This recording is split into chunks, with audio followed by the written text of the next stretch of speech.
Hello everybody, Reverend Cole here from Selkirk United Church with a midweek message for June 30th, 2021. Today I'd like to share with you a Minute for Mission story that was shared on the United Church of Canada website recently. It features Alf Dumont, who has served in the United Church of Canada for 40 years as a minister and formerly as director of the Dr. Jesse Soto Resource Center, among other positions. The Dr. Jesse Soto Center was renamed the Sandy Soto Center a few years back, and it's located just east of Beausejour, about half an hour from Selkirk. Here's Alf's story from that Minute for Mission. When Alf Dumont's Roman Catholic father and Anishinaabe mother asked the priest serving the Shawanaga Reserve to marry them, the priest rejected their request, advising them to marry someone of their own kind. Nearby, a United Church minister had a different response. He told the couple he had just two rules. If you have differences, talk them out, and just try to get along. Dad and Mom said, "I think we can do that."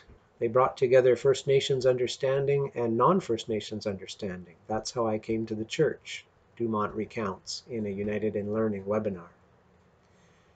Dumont spent his life as a spiritual leader, serving the United Church as a minister while staying connected with his traditional Indigenous spirituality.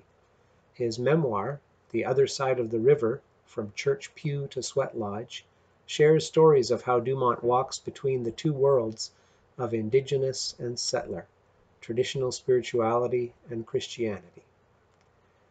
Part of the struggle with me in life was to find out who I was as Anishinaabe and who I was as French, Irish, and English mix, Dumont shares. With a foot in both sides of the river, Dumont's words eloquently draw together spiritual threads.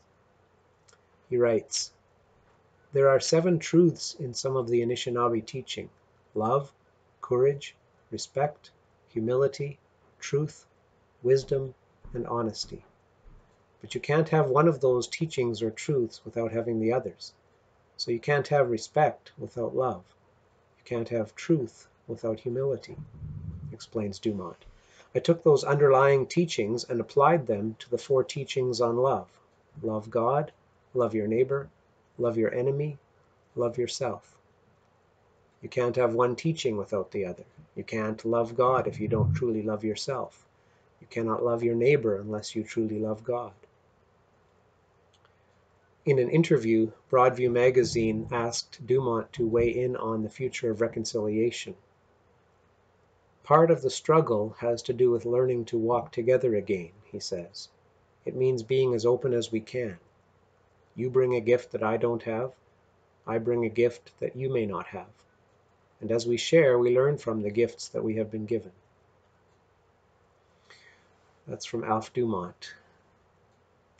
Your gifts through mission and service help support the creation and publication of luminous, timely work like Dumont's book, as well as the webinar discussions and education events that follow. Through listening and learning, we take important steps forward on the journey toward reconciliation. The name of Dumont's book, again, if you'd like to buy a copy, is The Other Side of the River, From Church Pew to Sweat Lodge.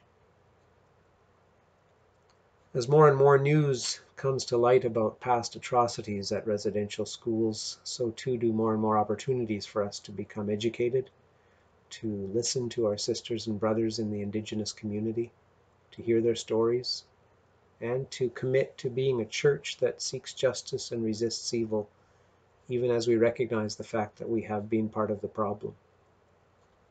I would encourage all of us to continue on the path of reconciliation, to read, to listen, to learn, and to pledge to journey toward peace and harmony with all our relations as we journey on.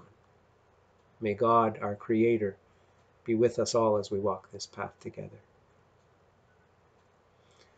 That's all for this week. Take care, everyone, and I'll see you again next time.